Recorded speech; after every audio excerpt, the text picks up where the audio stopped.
वतन पे जो फिदा होगा, अमर वो नौजवान होगा। वतन पे जो फिदा होगा, अमर वो नौजवान होगा। रहेगी जब तलक दुनिया, ये अफसाना बयां होगा। शहीदों के मजारों पर लगेंगे हर बरस मेले, वतन पे मरने वालों का यही बाकी निशान होगा।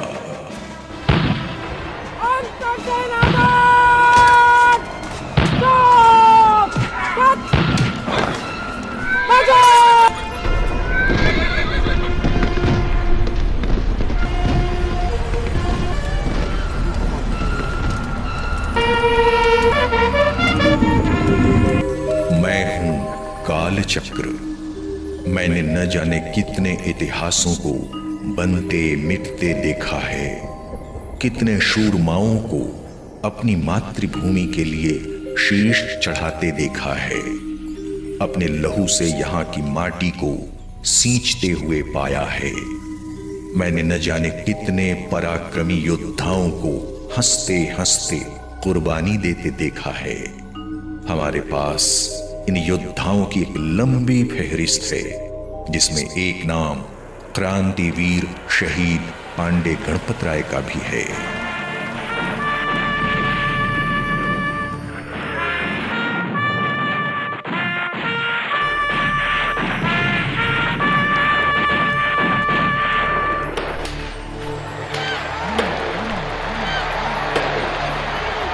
1857 के प्रथम स्वतंत्रता संग्राम के वक्त लगातार 21 दिनों तक पराक्रम का एक नया इतिहास रचने वाले विद्रोही सैनिकों के महान सेनापति पांडे गणपत राय।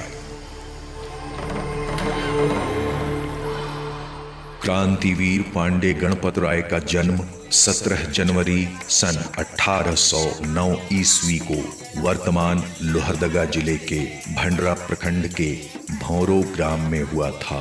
पिता थे रामकिशुन राय और माता थीं सुमित्रा देवी।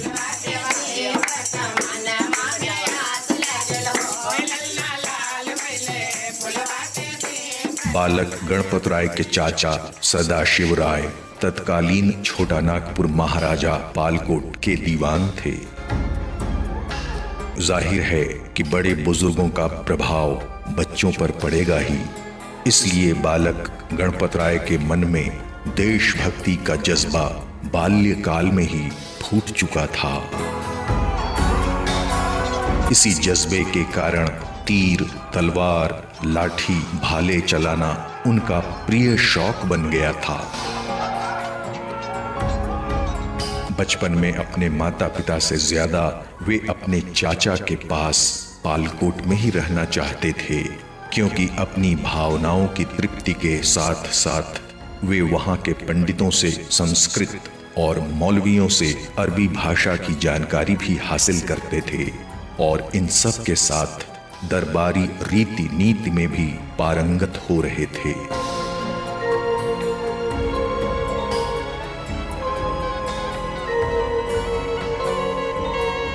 गणपत राय की कुशाग्रता ने उनके जीवन की डोर को अकस्मात ही जीवन संगिनी के साथ बांध दिया।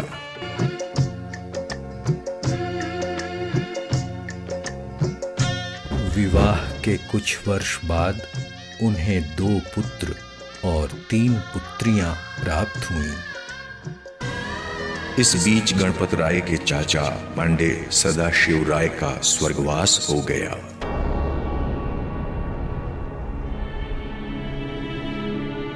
सदाशिव राय के निधन से पालकोट महाराज के दीवान का पद वीरान हो गया। पालकोट महाराज के बुलावे पर गणपत राय ने पालकोट महाराज का दीवान बनना स्वीकार कर लिया और इनकी जिंदगी को मिल गई एक नई धार। इनसे ईर्ष्या करने वालों की भी कमी नहीं थी उस वक्त। अपने निर्णय शक्ति से कई चापलूसों के मुंह बंद करा देते थे। तो ढेर सारे प्रशंसक मित्र भी बनने लगे थे। दोस्ती दुश्मनी के भंवर में फंसे गणपत राय के मन में देशभक्ति का जज्बा थोड़ा भी शांत नहीं हो सका था कि 10 मई 1857 को पूरे देश में अंग्रेजों के खिलाफ विद्रोह का बिगुल बज गया।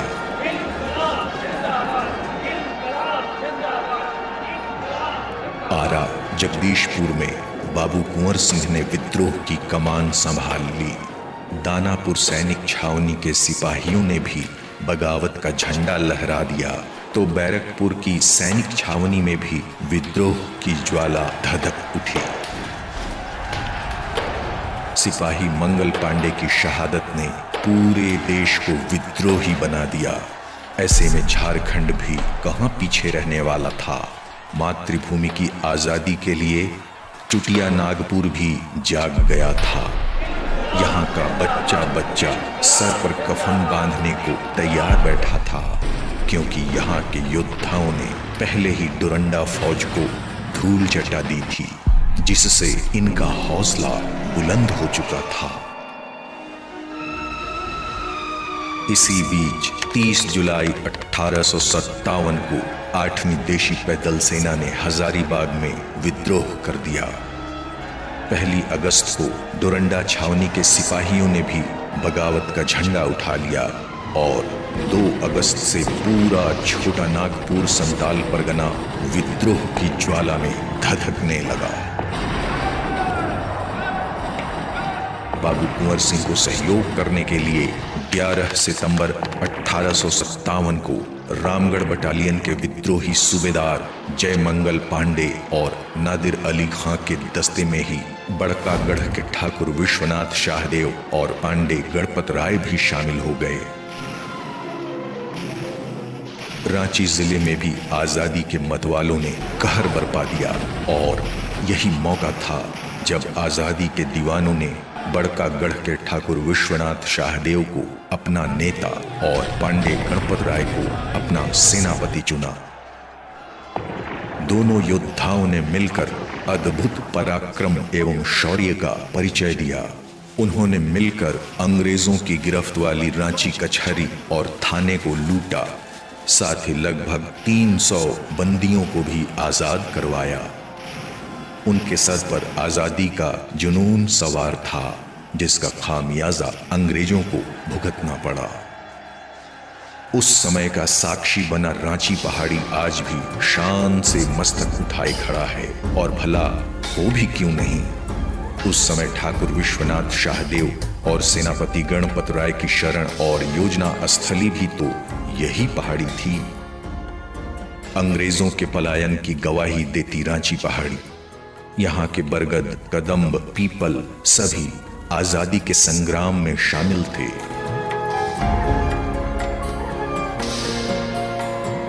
(1857) के सितंबर के अंत में दोनों योद्धा बाबू कुंवर सिंह से संपर्क करना चाहते थे, इसीलिए वे चंदवा बालूमाथ होते हुए चतरा पहुंचे। लेकिन भाग्य को ये मंजूर नहीं था।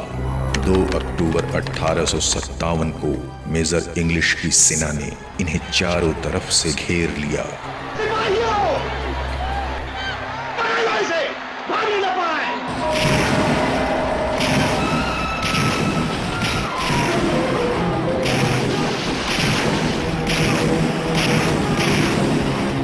Attention headquarter, attention, general Mansfield sir, मैं मेजर इंग्लिश बोल रहा हूँ। आज मैंने शहर के वेस्ट में 9 मॉर्निंग में बागियों पर ढाबा बोला। इस बैटल में हमको बहुत डैमेज हुआ सर। 53rd बटालियन का अबाउट 42 सोल्जर शहीद हुआ है। मेजर इंग्लिश, चाहे कुछ भी हो जाए, बागियों को कुंवर सिंह की सेना से नहीं मिलने देना है।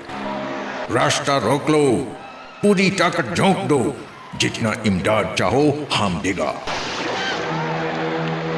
हजारीबाग ओल्ड रिकॉर्ड्स के पृष्ठ संख्या 101 और 103 मेजर इंग्लिश की कारस्तानियों की कहानी कहती है। अपनी जय पराजय की दास्तान 3 अक्टूबर 1857 को ही मेजर इंग्लिश ने भारत सरकार को तार पत्र भेजकर सुना दी थी कि कब कहां कितने सैनिक हताहत हुए, कितने विद्रोही मारे गए और कितने असले बारूद लूटे गए। 2 अक्टूबर 1857 को फोर्ट विलियम ने छोटा नागपुर के officiating commander in chief E.T. Dalton को पत्र लिखकर कहा, पांडे गणपत राय रामगढ़ बटालियन में है। वो काफी डेंजरस विद्रोही है। उन्होंने माधव सिंह के साथ मिलकर षड्यंत्र रचा है। उन पर नजर रखना चाहिए, उनसे खतरा हो सकता है। अंग्रेजी सरकार येन केन प्रकारेण इस विद्रोह को दबाना चाहती थी, इसलिए चतरा विद्रोह को उन लोगों ने छिन्न भिन्न कर दिया। इन योद्धाओं के लगभग 4 तोपें, 45 गाड़ी गोले बारूद छीन लिए गए। निहत्थे और साधन विहीन ये लोग वापस रांची आ गए।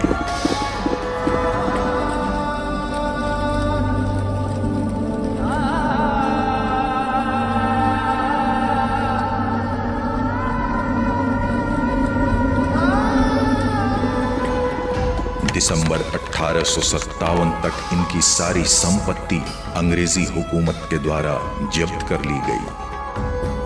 आजादी का ये महासंग्राम फिर से शुरू करने के लिए इन्हें धन की जरूरत पड़ी। इन लोगों ने योजना बनाकर बरवे थाना लूटा, किंतु लोहरदगा कोषागार लूटने में ये असफल रहे।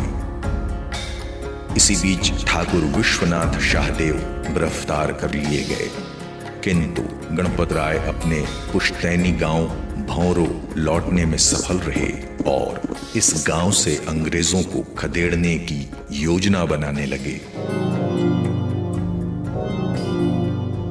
इसी बीच मेजर नेशन को भौरो गांव में गणपत राय के होने की भनक लग गई और वह 100 सैनिकों के साथ पूरे भौरो गांव को घेर लिया। पता करो गणपत राय कहां छुपा हुआ है। किसी भी हाल में गणपत राय बचना नहीं चाहिए। किसी भी हाल में बचना नहीं चाहिए। गणपत राय चरवाहा बनकर मेजर नेशन को चकमा देकर भौरो गांव से निकल गए और मेजर नेशन हाथ मलते रह गए। 20 अप्रैल 1858 को लुक्का छिपी और अनेक जख्मों के बाद अपने पुरोहित उदयनाथ पाठक के साथ लोहरदगा की ओर बढ़े, लेकिन रात अंधेरी होने के कारण रास्ता भटक गए और पहुंच गए परहेपाट।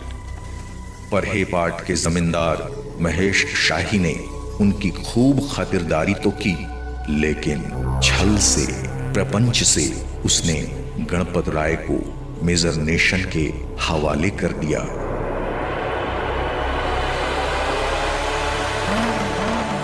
गणपत राय कुछ सोच पाते उसके पहले ही उन्हें हथकड़ियों में जकड़कर रांची लाया गया, जहां कमिश्नर डाल्टन ने उन्हें मौत की सजा सुना दी।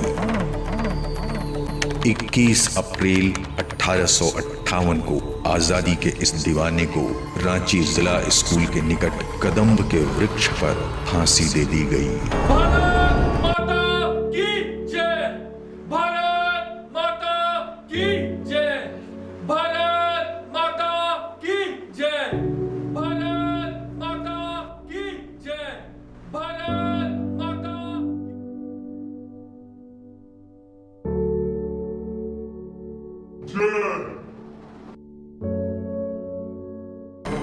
इतिहास के पन्नों की ये काली तारीख आज भी गणपत राय के परिवार के सदस्यों को याद है, लेकिन फक्र के साथ। मैं डॉक्टर वंदना राय शहीद पांडे गणपत राय जी की प्रपौत्री हूँ। मुझे बहुत फक्र है इस परिवार में जन्म लेने का। बहुत सारी शोध इनके जीवनी पर, इनके कृतित्व पर हो रहा है। 1857 की लड़ाई में झारखंड में सैनिकों के सेनापति के रूप में इन्होंने कमान संभाली 1857 की लड़ाई का ही प्रतिफल है कि 1947 में भारत आज़ाद हुआ। आज हम और आप सभी स्वतंत्र भारत में सांस ले रहे हैं। इन्होंने जो समाज में अपना दिया है बलिदान, उन बातों को आना चाहिए समाज के सामने और देश के बच्चों को एक संदेश इसके माध्यम से देना चाहिए कि समाज से विमुख जो हमारे बच्चे हैं वो कलम या तलवार उठाते हैं तो देश के लिए उठाए, व्यक्तिगत नहीं। शहीद पांडे गणपत राय एक ऐसे शहीद थे झारखंड के, तो झारखंड में जिस ढंग से 1857 की लड़ाई को पांडे गणपत राय ने नेतृत्व देने का काम किया, उन्होंने पलामू से पूर्णिया तक और चतरा से चाईबासा तक इस इलाके को लिबरेट कराने का काम किया। और यहाँ जितने अंग्रेज अधिकारी थे उनको या तो बगोदर या कलकत्ता भागकर शरण लेनी पड़ी। शहीद पांडे गणपत राय का नाम उन शहीदों में शुमार है जिनको झारखंड प्रदेश के साथ ही साथ पूरा देश नमन करता है। उनकी पुण्यतिथि पर हर वर्ष शहीद स्थल शहीद चौक रांची में एक भव्य कार्यक्रम का आयोजन होता है जिसमें देशभक्तों की टोलियां सम्मिलित होती हैं। पांडे गणपत राय नागपुर जन्म पाए। पांडे गणपत राय नागपुर जन्म पाए।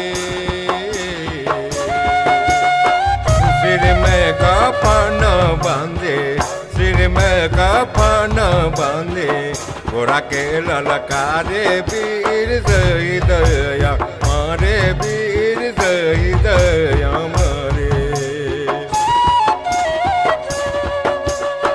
सिर में कफन बांधे, सिर में कफन बांधे, घोड़ा के। इतना ही नहीं, उनकी जन्म तिथि पर भी उनके अपने गांव में एक विशाल मेले का आयोजन होता है जहां दूर दूर से लोग आकर उन्हें अपनी श्रद्धांजलि अर्पित करते हैं।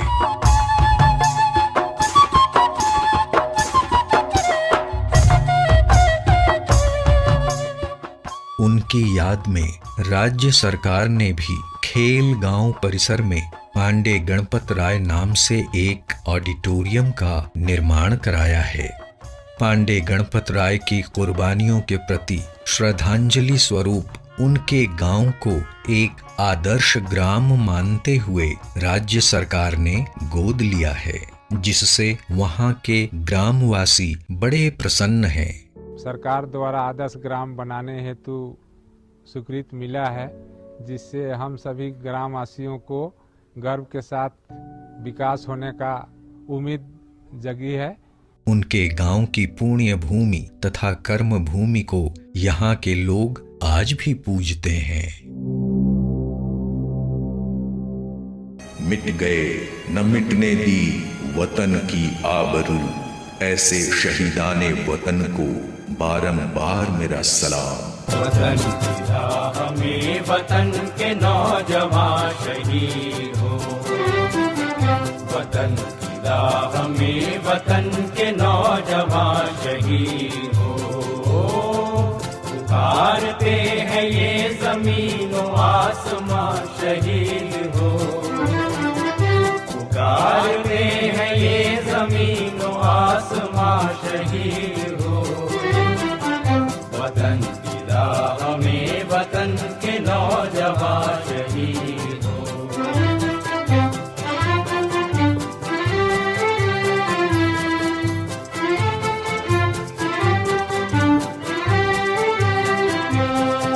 शहीद तेरी मौत ही तेरे वतन की जिंदगी, तेरे लहू से जाग उठेगी इस चमन की जिंदगी।